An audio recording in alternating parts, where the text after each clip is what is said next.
እሺ ውድ ተማሪዎች እንደምሰነበታችሁ አድማጮቼ ዛሬ የ2018 ሂስትሪ ሌሰን የ12ኛ ክፍል ቻፕተር 4 ማጠቃለያ ጥያቄ ነው የምንሰራው።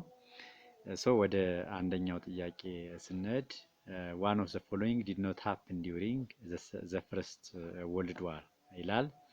A. Chemical weapons were used for the first time. B. The first large-scale civilian massacres took place. C. Trench warfare, where many died each meter of land gained. D. A new detection instrument called radar locate the attackers beforehand ይላል። እንግዲህ በአንደኛ ዓለም ጦርነት በዋናነት የተለያዩ አዳዲስ ዌፐኖች የጦር መሳሪያዎች ጥቅም ላይ ውለዋል። ለምሳሌ ኬሚካል ዌፐን አንዱ ነው። ሌላኛው ታንክ ነው። እንደዚሁ ላርጅ ስኬል ሲቪሊያን ማሳካርም እንደዚሁ የተካሄደው በዚህ በአንደኛው የዓለም ጦርነት ነው። ሰብማሪኖች ወይም ደግሞ ዩቦቶች፣ ባህር ሰርጓጅ መርከቦች እነዚህ ሁሉ ጥቅም ላይ ውለዋል። ስለዚህ በአንደኛ ዓለም ጦርነት ሀፕን ያላረገው ከተጠቀሱት መካከል ራዳር የሚለው አይገልጽም የአንደኛ ዓለም ጦርነት። ይሄ ራዳር በሁለተኛ ዓለም ጦርነት ወቅት በባትል ኦፍ ብሪቴን ወቅት በ1940 ዓመተ ምህረት እንግሊዞች የእንግሊዝን የጀርመን አየር ጥቃት ለመቋቋም ፕሮዲውስ ያደረጉት ዲቴክሽን ኢንስትሩመንት ነው። ስለዚህ መልሱ የሚሆነው ዲ ነው ማለት ነው። ዲ ነው ማለት ነው። ሁለተኛው what triggered Bismarck to form alliance with other powers? A. The need to maintain peace and security of the world. B. To implement the policy of Berlin Conference. C. To maintain his dominant position in Africa. D. Due to precarious German geographical position and hostility with France ይላል። እንግዲህ ቢስማርክ በተለይ ከፍራንኮ ፕሩሻ ጦርነት በኋላ አሊያንስ የመመስረት ከፍተኛ የሆነ ፍላጎት ነበረው በዚህ በ1870ዎቹ እና ይሄ የሆነው ለምንድን ነው? በዋናነት አንደኛ የጀርመን ጂኦግራፊካል ሎኬሽን በጠላት የተከበቡ መሆኑ በማዕከላዊ አውሮፓ መገኘቷ ወዳጅ ለመመስረት እንዲነሳሳ አድርጎታል። ሁለተኛው ኦብቪየስሊ በፈረንሳይና በጀርመን መካከል ኢነሚቲ ስለነበረ ነው። ፈረንሳይ ጊዜ ጠብቃት በቀለኛለች የሚል ስጋት ስለነበራት ነው ጀርመን ከሌሎች አውሮፓ ሀገራት ጋር ወዳጅነት ለመመስረት የፈለገችው። ስለዚህ መልሱ የሚሆነው due to precarious German geographical position and hostility with France የሚለው ዲ ይሆናል ማለት ነው። ሶስተኛው which agreement strengthened Britain's position in East Asia?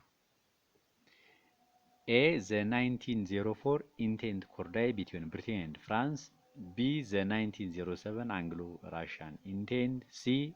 The 1902 Alliance between Britain and Japan.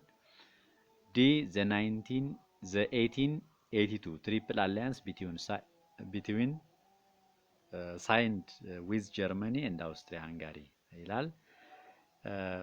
እንግዲህ የብሪቴን ፖዚሽን በኢስት ኤዥያ በምስራቅ ኤዥያ ስትሬንግዝን ያደረገው አግሪመንት በባለፈውም ዲስከስ እንዳደረግ ነው የ1902ቱ የጃፓንና የብሪቴን አግሪመንት ነው።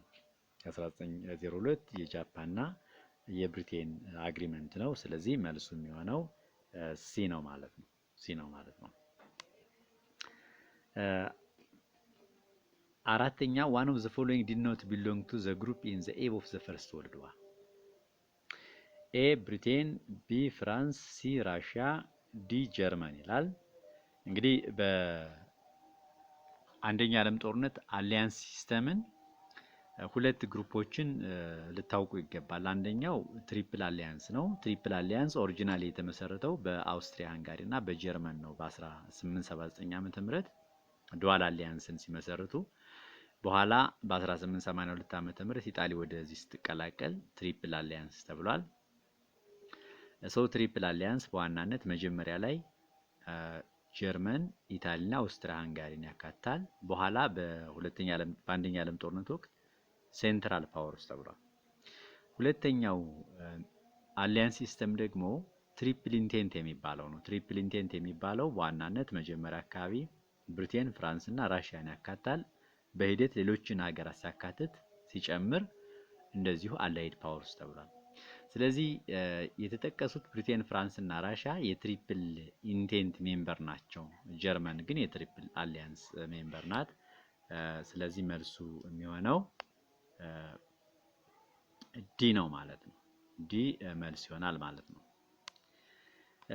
አምስተኛ what was the reason behind the beginning of the tension between Serbia and Austria-Hungary at the beginning of the 20th century? እንግዲህ ለአንደኛ ዓለም ጦርነት መቀስቀስ አንዱ ምክንያት ይሄ በአውስትሪያ ሃንጋሪ እና በሰርቢያ መካከል የነበረው ውጥረት ነው። እና ውጥረቱ ለምን ተፈጠረ ነው? በዋናነት ኤ the Russian defeat in the hands of Japanese ይሄ ከክስተቱ ጋር ምንም ግንኙነት የለውም። ቢ the annexation of Macedonia by Austria-Hungary ይሄም ከመጀመሪያ ባልካን ጦርነት ጋር የሚገናኝ ክስተት ነው። ሲ the annexation of Bosnia Herzegovina by Austria-Hungary the answer is this one. so ቦስኒያ ሄርዘጎቪና የሚባለውን የባልካን ስቴት በ1908 ዓመተ ምህረት አውስትሪያ ሃንጋሪ መቆጣጠሯ ይሄ ምን ፈጥሯል? ቴንሽን ፈጥሯል፣ ውጥረት ፈጥሯል።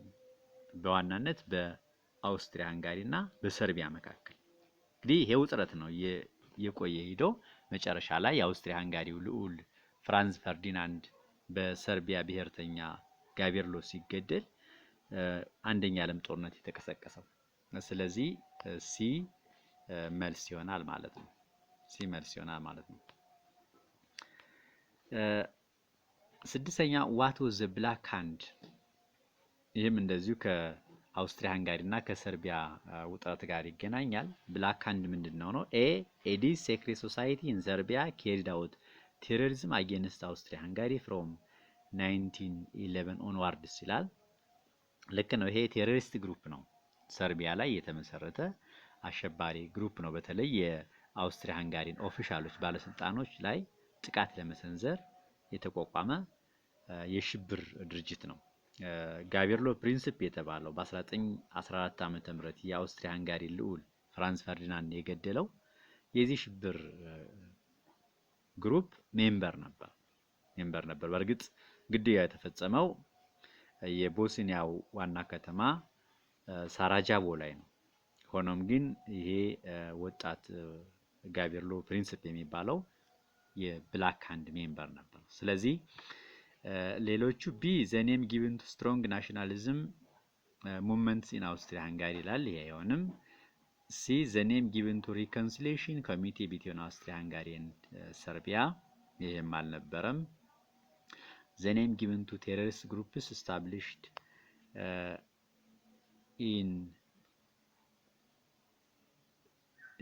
ይሄም መልስ አይሆንም። ስለዚህ ቤስት አንሰር የሚባለው ኤ ነው። ኤ is the best answer. ሰባተኛ a German war strategy called scale fund did not plan ይላል። እዚህ ጋር የጀርመን በአንደኛ ዓለም ጦርነት የነበራት የጦር ስትራቴጂ ምን ተብሎ ይጠራልም ተብሎ ሊጠየቅ ይችላል። ፎር ዛት ማተር ኤ አታክ ፍራንስ ፈርስት ባይ ስዊፒንግ ስሩ ቤልጂየም ቢ ጀርመንስ ዲፌንሲቭ ሮል አጌንስት ራሽያ አንቲል ፍራንስ had been crushed ሲ attack Russia first in the eastern front and turn back to France D the task of crushing France in the western front took 6 weeks ይላል። እንግዲህ ይሄ የስኬልፈን ፕላን ጀርመን በአንደኛ ዓለም ጦርነት ወቅት የነበራት የጦር እቅድ ነው እና ይሄ የጦር እቅድ የሚለው ምንድነው? ጀርመን አንደኛውን የዓለም ጦርነት መጀመር ያለባት በዌስተርን ፍሮንት ነው። በዌስተርን ፍሮንት ፈረንሳይን በማጥቃት ፈረንሳይን በቁጥጥሯ ስር ካዋለች በኋላ ወደ ምስራቅ ፍሮንት ወደ ምስራቅ ግንባር ወደ ራሽያ መዞር አለባት እና ይሄም ምናልባትም 6 ሳምንታትን ብቻ ይፈጃል የሚል እቅድ ነበር። ስለዚህ እቅድ ትክክል ያልሆነው it attack France first by sweeping through Belgium ይሄ ልክ ነው። በቤልጂየም በኩል ማለፍ ነው ፍራንስ ላይ ጥቃት የሚሰነዝረው እንደዚህ እቅድ መሰረት።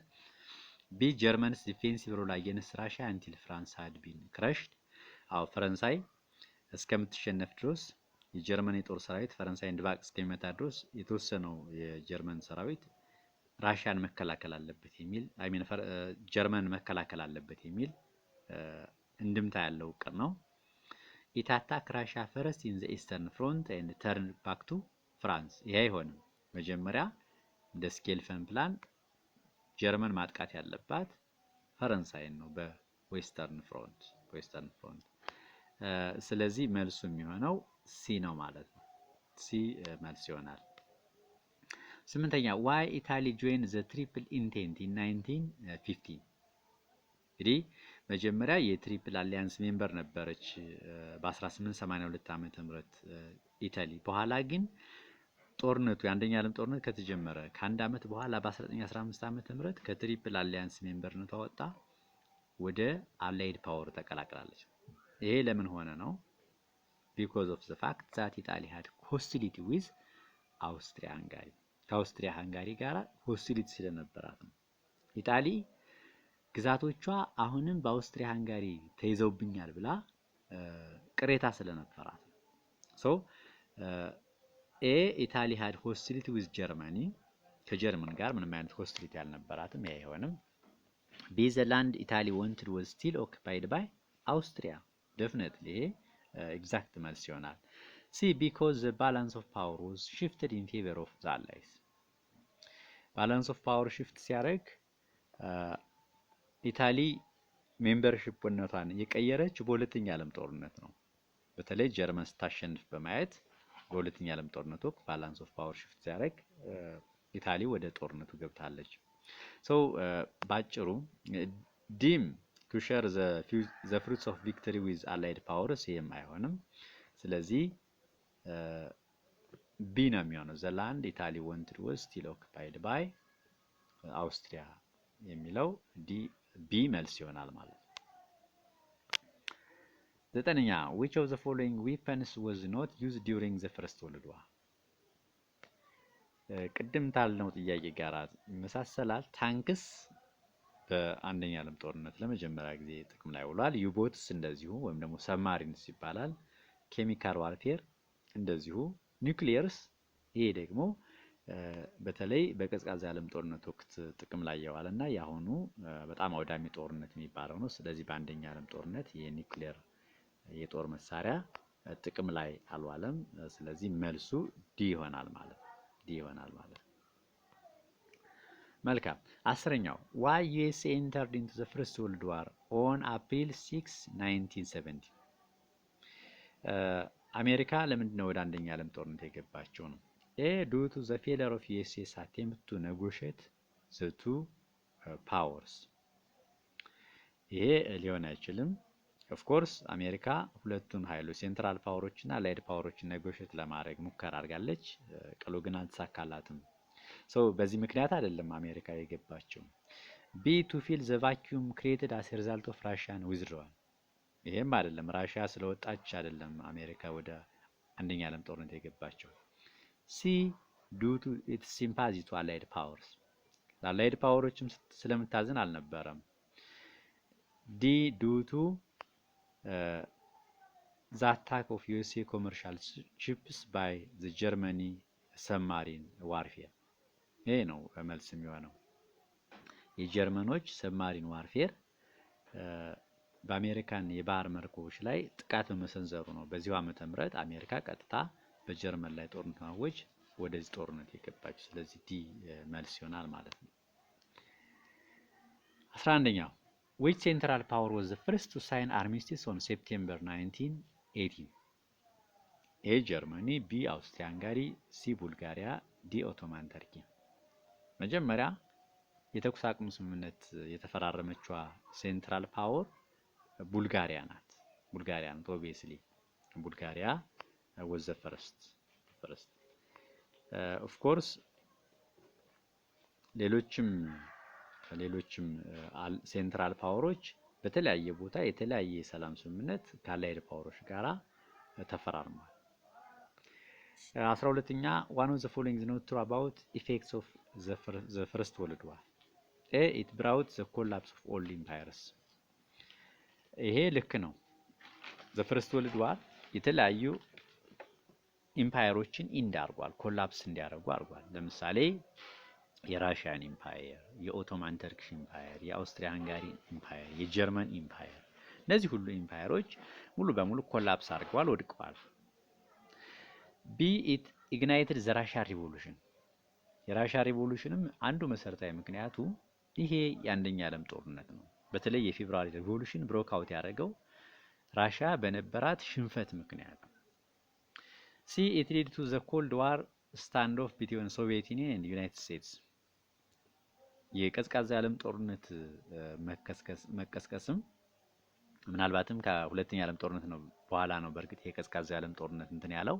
ሆኖም ግን ጅምሩ ጥንስሱ የተጠነሰሰው በዚህ በአንደኛ ዓለም ጦርነት ማግስት ነው፣ በሁለቱ ኃይሎች መካከል በራሽያ እና በአሜሪካ መካከል።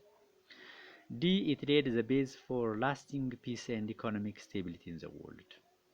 ኖ ይሄ የአንደኛ ዓለም ጦርነት በዓለም ላይ ላስቲንግ ፒስ ማምጣት አልቻለም፣ ዘላቂ ሰላም ማምጣት አልቻለም። እንዲያውም ይሄ የቨርሳይልስ ስምምነት ከአንደኛ ዓለም ጦርነት በኋላ የተፈረመው የቨርሳይልስ ስምምነት በጀርመንና በአላይድ ፓወሮች መካከል ለሁለተኛ ዓለም ጦርነት መቀስቀስ ዋና መሰረት ነበር፣ ዋና መሰረታዊ ምክንያት ነበር። ኢኮኖሚክ ስቴቢሊቲም አልነበረም። ከአንደኛ ዓለም ጦርነት በኋላ በተለይ ከ1929 ጀምሮ እስከ 1933 ዓ.ም ግሬት ዲፕሬሽን እንደተፈጠረ አይተናል። መልስ የማይሆነው ወይም ደግሞ ስለ አንደኛ ዓለም ጦርነት ኢፌክት ትክክል ያልሆነው ዲ ነው ማለት ነው።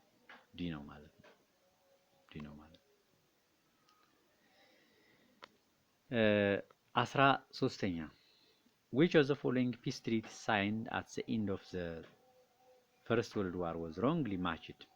Versailles Treaty signed between Allies and Germany.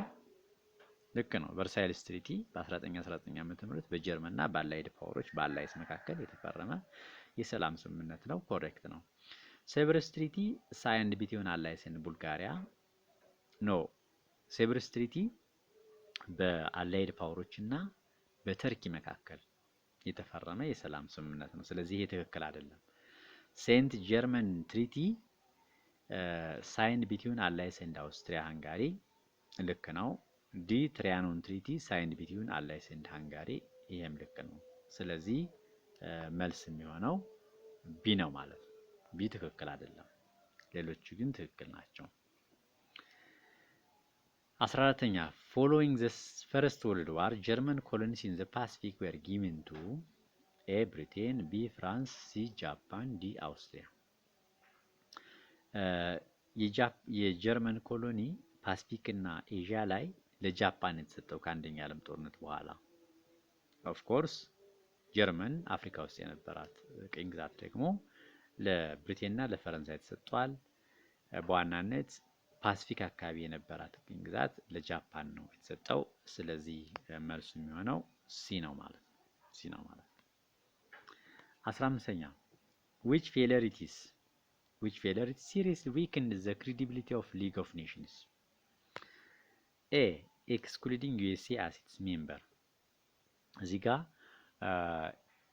ሊግ ኦፍ ኔሽን በራሱ የተመሰረተው በአሜሪካ ፕሬዝዳንት መሆኑን ልብ በሉ።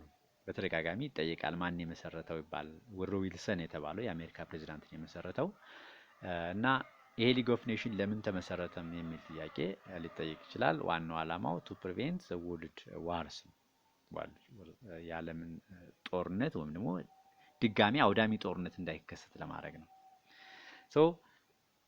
ምናልባትም ለምንድን የዚህ ሊግ ኦፍ ኔሽን ፌለሪቲው ሲሪየስ የሆነው የሊግ ኦፍ ኔሽን ክሬዲቢሊቲ ተቀባይነት በእጅጉ አፌክት ያደረገው ውሳኔ ክስተት የትኛው ነው?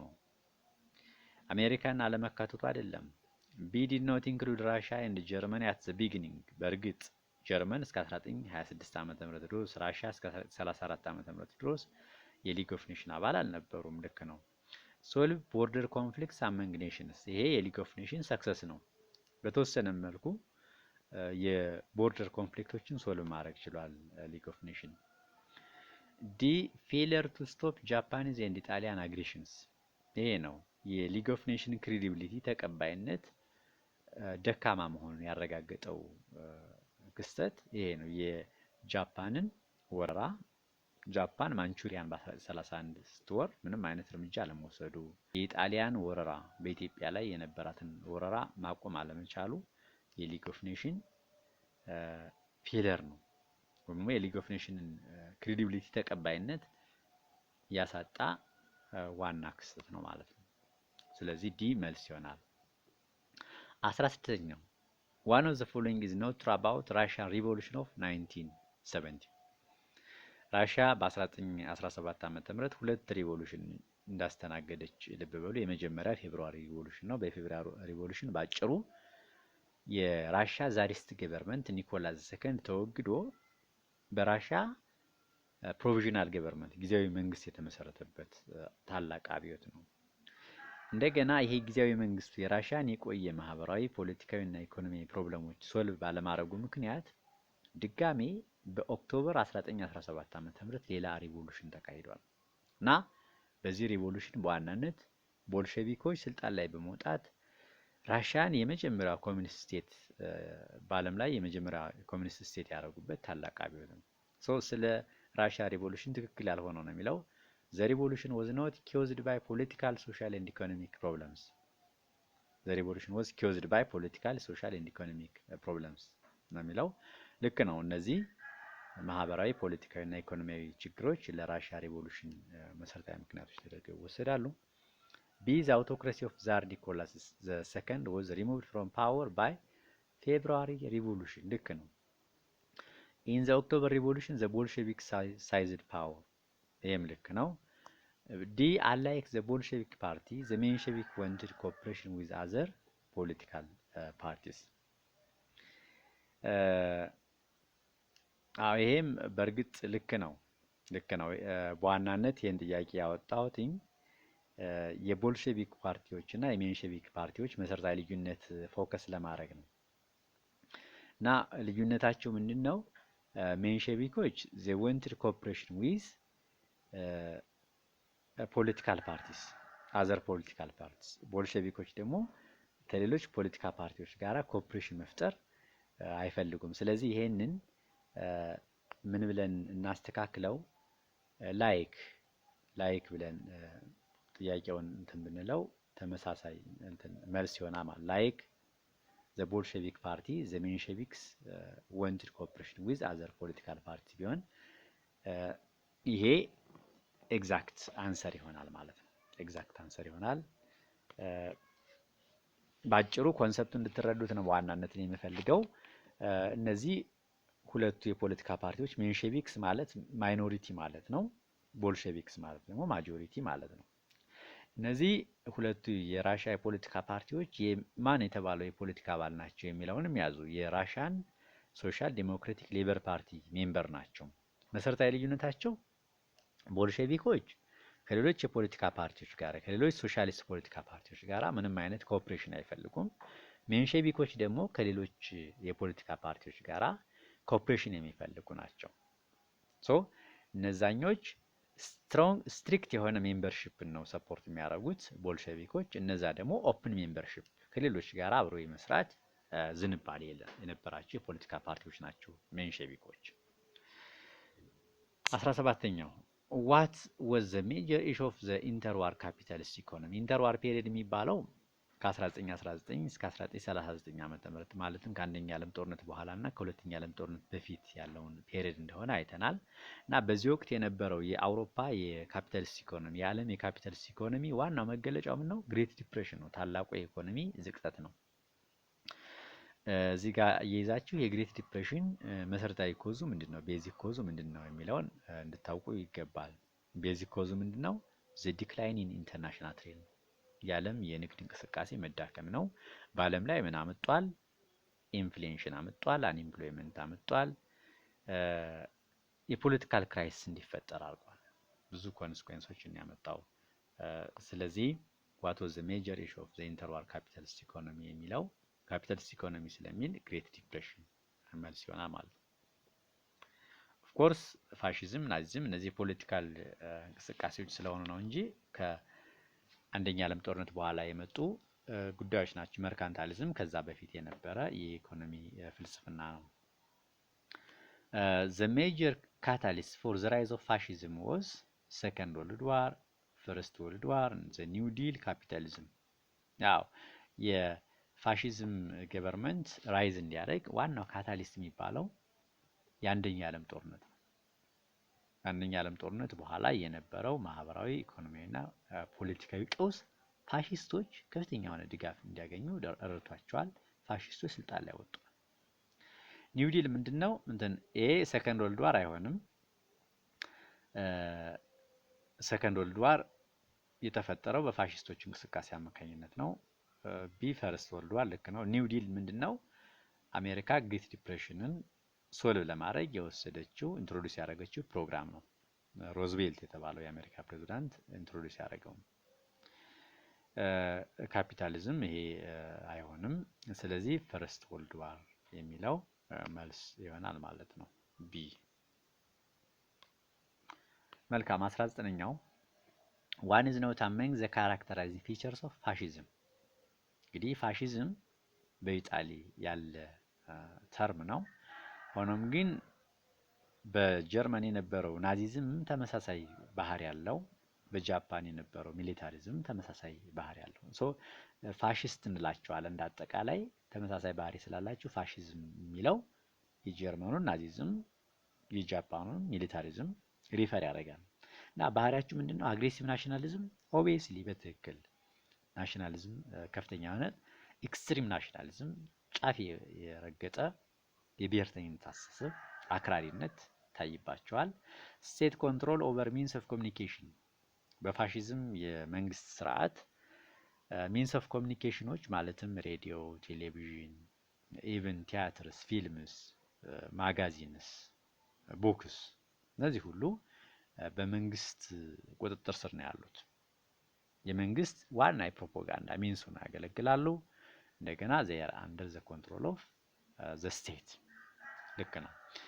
ሲ ግሎሪፊኬሽን ኦፍ ዋር። ግሎሪፊኬሽን ኦፍ ዋር ማለት ጦርነትን ማባባስ፣ ጦርነትን ማቀጣጠል በትክክልም የፋሺስቶች ካራክተሪስቲክስ ፊቸር ነው። ዘ ፋሺስትስ carried out wars not for the sake of achieving national objectives ኮንክሪት የሆነ ናሽናል ኦብጀክቲቭን አቺቭ ለማድረግ ሳይሆን for the sake of war ጦርነትን ስለሚወዱ ብቻ ጦርነትን ግሎሪፋይድ ያደርጋሉ ፋሺስት ገቨርንመንቶች። ስለዚህ ይሄ አንዱ የፋሺዝም መገለጫ ነው። ኢኳሊቲ ኦፍ ሬስስ ይዛት ነው የዘሮችን እኩልነት በዘሮች እኩልነት አያምኑም። ለምሳሌ ሂትለር ምንድነው የሚለው? the German Aryan race are the superior race in the world የጀርመኖች አሪያን ዝርያ በዓለም ላይ ምርጥ ዝርያ ነው፣ ከሌሎች ዝርያዎች ይበልጣል፣ ዓለምን ለመምራት የተፈጠረ ነው የሚል አሳስብ ነበረው። ይሄ ትክክል አይሆንም፣ ፋሺዝምን አይገልጽም። ስለዚህ ዲ መልስ ይሆናል ማለት ነው። ዲ መልስ ይሆናል። What was the name of the German government established immediately after the First World War? ናዚ ገቨርንመንት the Weimar ገቨርንመንት ዊመር ለማለት ነው እዚህ ጋር። ሲ the Soviet government፣ ዲ ቪቼ ገቨርንመንት።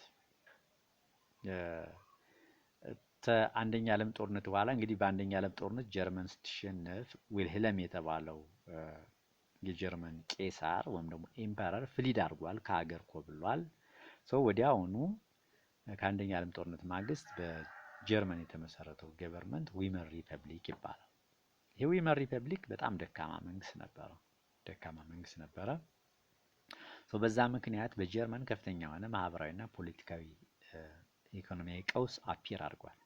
እንደምታስታውሱት ሂትለር ዊመር ሪፐብሊክን ለመጣል የመፈንቅለ መንግስት ሙከራ አድርጓል በ1923 ዓመተ ምህረት አልተሳካለትም እንጂ እንግዲህ በዚህም ሙከራው ነው እንግዲህ እስር ቤት ወርዶ እዛው እስር ቤት ላይ ሜን ካምፕ የተሰኘውን መጽሐፍ የጻፈው የሂትለርን የወደፊት ፍልስፍና የያዘ መጽሐፍ ነው ሜን ካምፕ ነው ማይስትረግል የተሰኘው።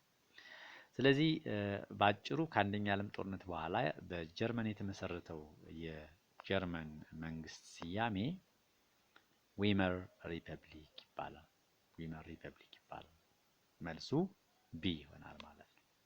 ጥሩ። What was the strategy required the combined use of ground and air forces? A. Which war strategy required the combined use of ground and air forces? A. Blitzkrieg, B. Siegfried, C. Scorched Earth Policy, D. ኦፕሬሽን ባርባሮሳ። ይሄ ደግሞ ከሁለተኛው ዓለም ጦርነት ጋር ይገናኛል። ብሊትዝክሪግ ማለት ወይም ደግሞ ላይትኒንግ ዋር ይባላል። it was a war strategy that the Germans used in order to invade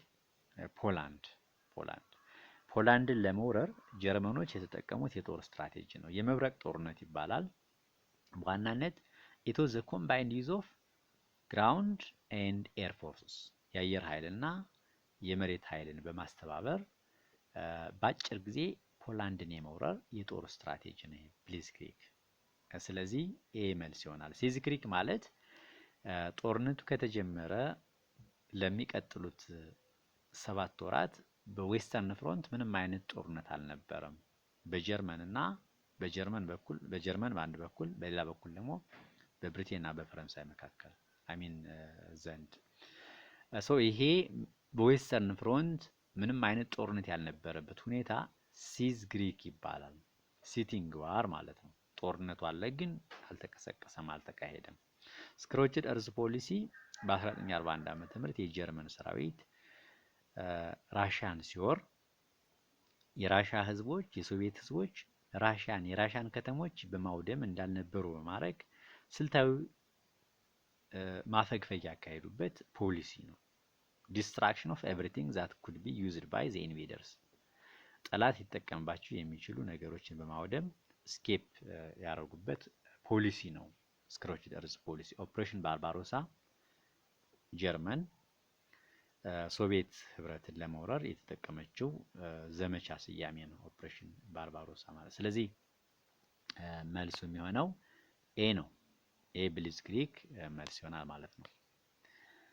According to the Soviet historians, the reason why USA dropped atomic bombs in the Japanese cities of Hiroshima and Nagasaki was እንግዲህ ኦገስት 6 1945 ዓመተ ምህረት ሂሮሺማ ላይ፣ ኦገስት 9 1945 ዓመተ ምህረት ናጋሳኪ ላይ አሜሪካ የአቶሚክ ቦምብ ድሮፕ አድርጋለች፣ ወርራለች። ይሄ ለምን ሆነ ነው? እንግዲህ የተለያዩ ጀስቲፊኬሽን እንደሚሰጥ እዛ ክላሳችን ላይ አይተናል። የሶቪየት ሂስቶሪያኖች ለዚህ ጀስቲፊኬሽን ምን ይሰጣሉ ነው? ምን ብለው ነው ጀስቲፋይ የሚያደርጉት የሚያብራሩት? ምናልባትም አሜሪካ ለሶቪየት ህብረት ጡንቻዋን ለማሳየት ፓወሯን ለማሳየት ነው ብለው ነው ኤክስፕሌን የሚያደርጉት።